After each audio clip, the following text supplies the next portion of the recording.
माननीय पूर्व प्रधानमंत्री भारत रत्न स्वर्गीय श्री अटल बिहारी वाजपेयी जी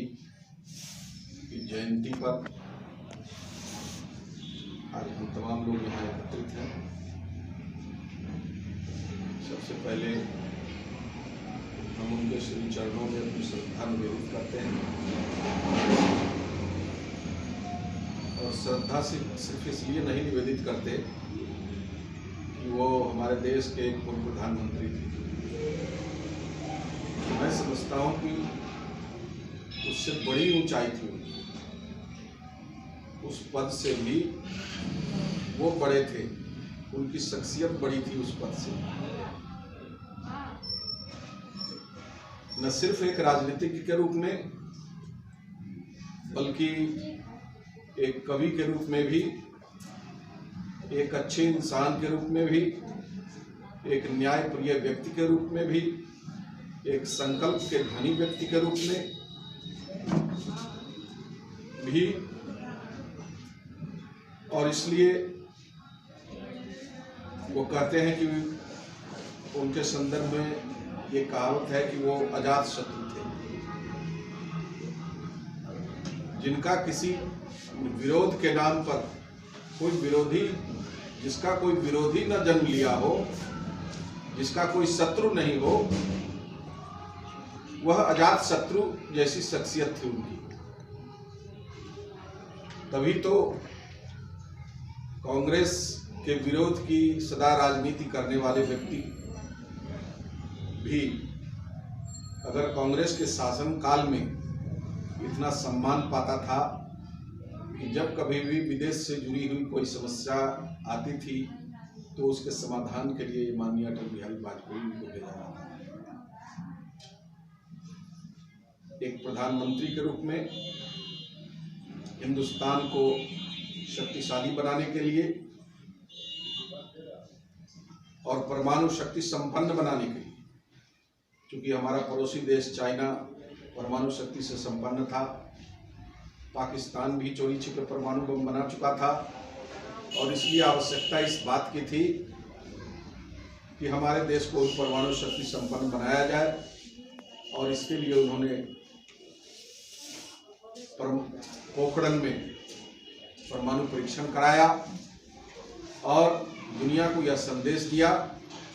कि हम भी अब परमाणु शक्ति संपन्न देश हैं। इसलिए अगर कोई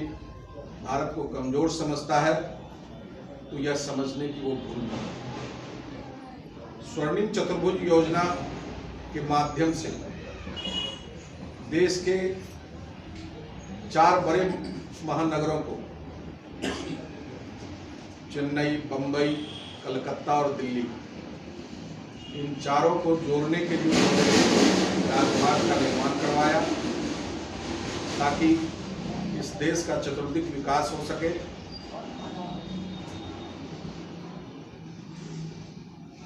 और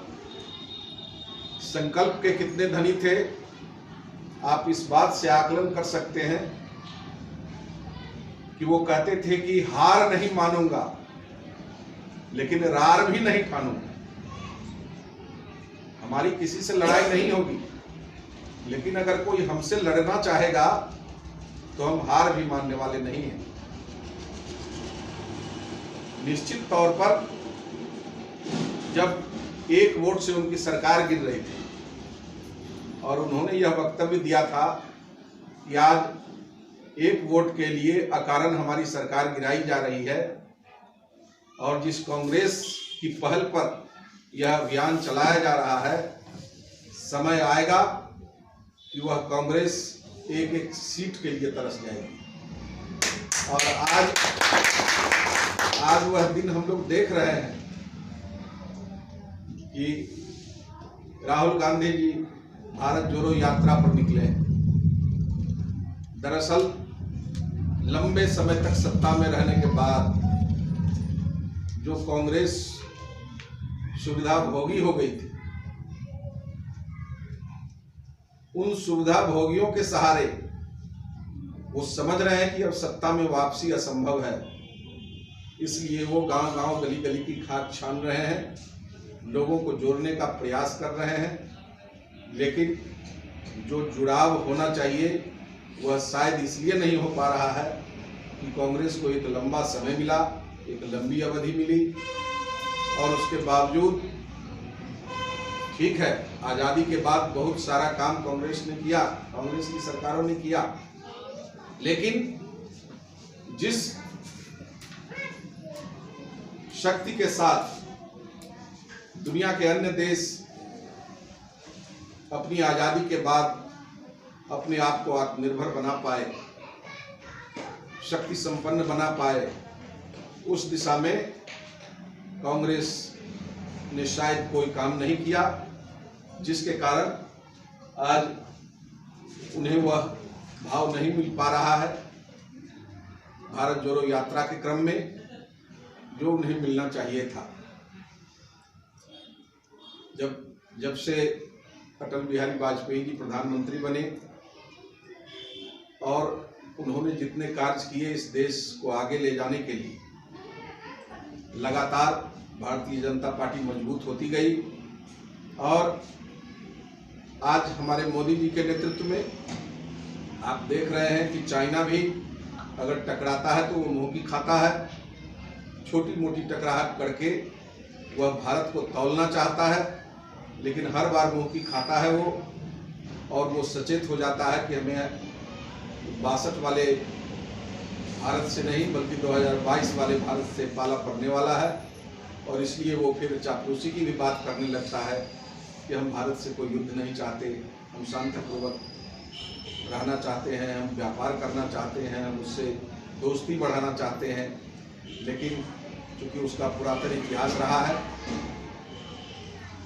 कि मुंह में राम बगल में छुरी, वो गिनी चीनी भाई भाई का नारा लगाता था, और गिनी चीनी भाई भाई करते करते वो हिंदुस्तान की सरहदों में घुस आता था और उसकी धरती पर कब्जा कर लिया करता था। तो निश्चित तौर पर भारतीय जनता पार्टी के सत्ता में आने के बाद उनके नापाक मंसूबों पर अंकुश लगा है।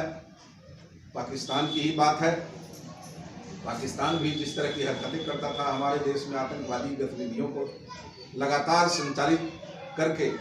हमारा अमन चैन समाप्त कर रहा था, हमारे विकास को बाधित कर रहा था,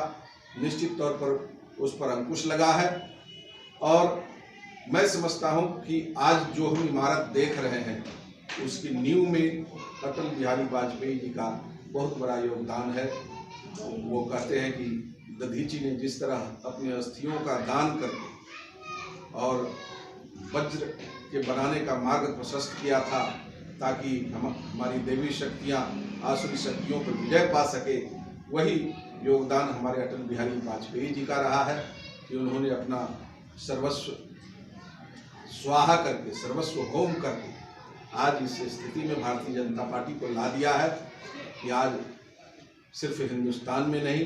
पूरी दुनिया में इस भाजपा सरकार की स्तुति बोलती है। हम पुनः एक बार अटल जी के श्री चरणों में अपनी श्रद्धा निवेदित करते हुए आप तमाम लोगों से यह अपेक्षा करते हैं कि जिस तरह से अटल बिहारी वाजपेयी जी ने वो कविता लिखी है कि बाधाएं आती हैं आए, घिरे प्रलय की घोर घटाएं, पांव के नीचे अंगारे, सिर पर बरसे यदि ज्वालाएं, निज हाथों में हंसते हंसते आग जलाकर चलना होगा, कदम मिलाकर चलना होगा। तो निश्चित तौर पर जितनी बड़ी बड़ी चुनौतियां आज हमारे देश के सामने में है, हम तमाम लोग एकजुट होकर के भारतीय जनता पार्टी को मजबूत करने का काम करें, मोदी जी के हाथों को मजबूत बनाने का काम करें। यही अटल बिहारी वाजपेयी जी के प्रति सच्ची श्रद्धांजलि होगी। और इन्हीं चंद शब्दों के साथ हम अपनी वाणी को विराम देते हैं। जय हिंद, जय भारत। शील कुमार राय जी का शानदार उनकी जीवन से जुड़ी हुई कुछ बातों को सुना। उन्होंने उनके कृतित्व पर जो प्रकाश डाला, हमारी ये भी किसी परिचय के मोहताज नहीं है। जो एक प्रोफेसर के रूप में, जिला परिषद अध्यक्ष के रूप में, एक विधायक के रूप में और उससे भी बढ़कर एक सामाजिक सहयोगी के रूप में अपनी कार्यकुशलता का कुशल प्रबंधन दर्शाया है। हम उनका स्वागत करते हैं और ये बधाई के पात्र हैं कि कम से कम अपना कीमती समय निकालकर हम लोगों के बीच आए और उनके जन्मदिन पर, उनके जन्मतिथि पर, अटल जी के जन्मतिथि पर 2 शब्द विचार रखें और हम आगे की कार्य